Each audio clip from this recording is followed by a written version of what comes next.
I got the Yz85 build back outside today. I ended up tossing the cylinder back on, put the pipe on, took off the carburetor, cleaned that out last night, checked the jetting.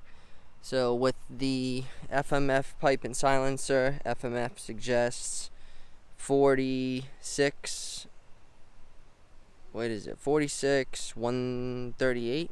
So that's what it ended up having there in the clip in the second position, second groove. So that's where I have it there. But I ended up just throwing the silencer and pipe back on, so that way when I pressure wash it, it won't get any water into the bottom end. But it sure looks good on there. Haven't fully decided what I want to do. I took a poll this morning, asked you guys what you wanted to see for an engine in there, whether I should keep the two-stroke ripper in there or if should we make this thing custom and do the Daytona 190 swap. I still haven't fully decided myself, honestly, what I want to do yet, but it would be cool to hear a two-stroke ripping again, and it'd also be cool to do a build series that would be a little bit longer, and I could go over doing this because I honestly haven't seen any content on YouTube about, making the Daytona 190 swap work in the Yz85, how much custom work it involves to do it. Right off the bat, I know that I'll have to end up cutting the frame out right here, and then I'll end up having to put a backbone in that goes down and then grabs the back of the engine mount on the Daytona motor right here, and then ties in somewhere like around here to the back part of the frame.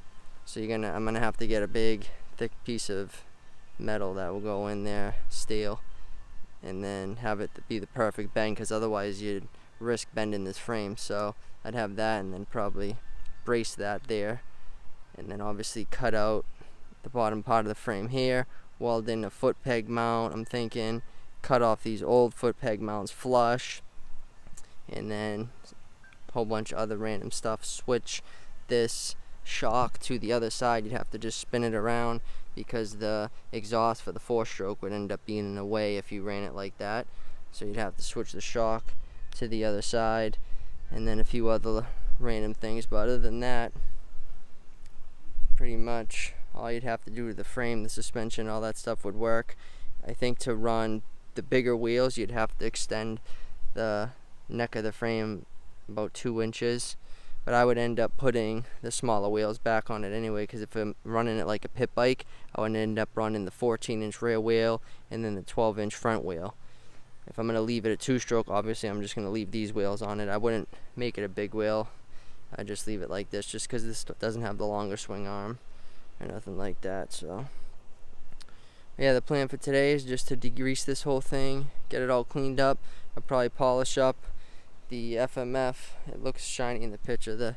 That one looks pretty good, but this one, if you look up close, it's got all kind of tarnish and pitting on there. So I'll get that thing cleaned up with some SOS pads or Scotch Brite, whatever, something like that, and then see what the deal is after that. But I got my simple green, a couple scrub brushes. You guys can let me know down in the comments what I should do with it. I was honestly thinking, let me know if you guys think this is a good idea. See if I can find just a bare frame, just a Yz85 frame, and then do this build, keep it 2-stroke for now, make some content with it, and then I can mod the frame that I find for the Daytona motor, and then when the time comes, just swap over the front end and the rear end, all the suspension components from this setup on there, and then I could still have this frame with this engine in it for another time. Like, I could always switch it back over. So a lot of people were saying don't ruin the bike, and I understand what you're saying. I don't want to ruin the bike. Obviously my plan would to be make the thing custom. I wouldn't be trying to ruin it, I'd make it like a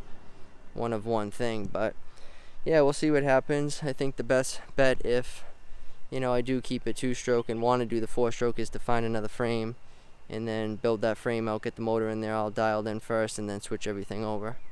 But you guys let me know what you think down in the comments. I want to do what people want to see. I want to make everybody happy, and I do want to rip a 2-stroke again. It's been a while. If I rode this thing, I'd bring it to the track and hit all the big jumps I do on my 450, so that'd make for some sweet content too. But let's get this thing all washed up and degreased and shine this pipe up and see how it looks.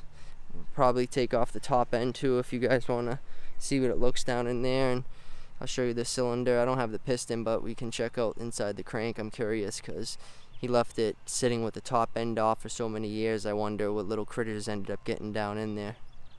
And I really don't want to have to split the cases on this thing. I'd like to just pop the top end in on the thing, put some V4 reed valves, and fix the brakes. The clutch feels good. Just have to probably bleed the brakes and new chain sprockets, and thing will be ripping. Gave me a reason to use the old 2-stroke butt plug again.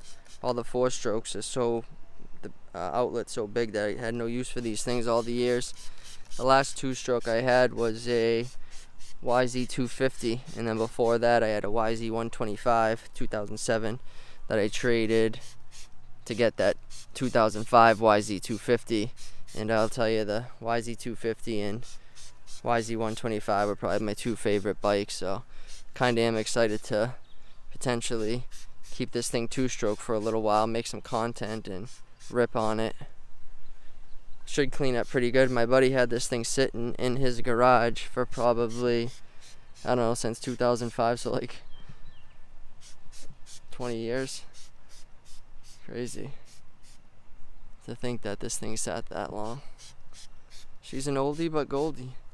Oh yeah, then I'll have to do the shock too. I forgot it has a blown rear shock on it. That's probably just from sitting, but the front suspension looks pretty dialed still, so that's good. I'm light enough where I won't have to get the suspension done as far as like stiffening it up or anything like that. So I'll be lucky in the sense I'll be able to save some money there. But we'll see what happens. Let's throw some water on this thing and scrub it down. She's all cleaned up, degreased.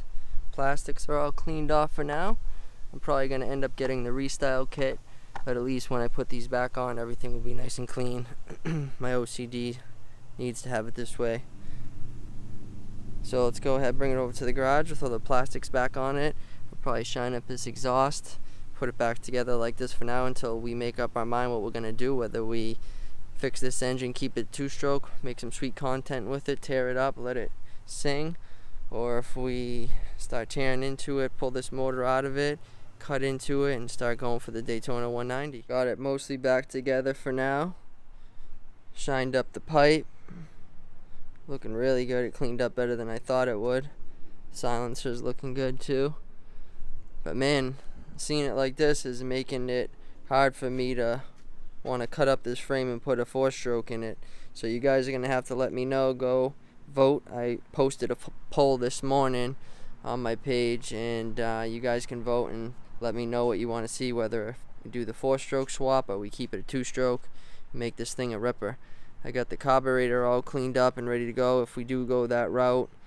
Got the air box all cleaned up. I just need to get an air filter and a top end for this thing if we do end up wanting to keep it a 2-stroke. So you guys let me know, and once we make a decision, I'll go ahead and order up the parts for this, or I'll go ahead and start taking it apart and figuring out the Daytona 190 swap. But either way, I think it'll be a really cool build. I basically just want to hear from you guys, see what you think. I love 2-strokes, and I definitely wouldn't mind keeping the thing a 2-stroke and going to wring its neck out there on the MX101 or 207 or somewhere like that and getting some sick content like Carson Brown.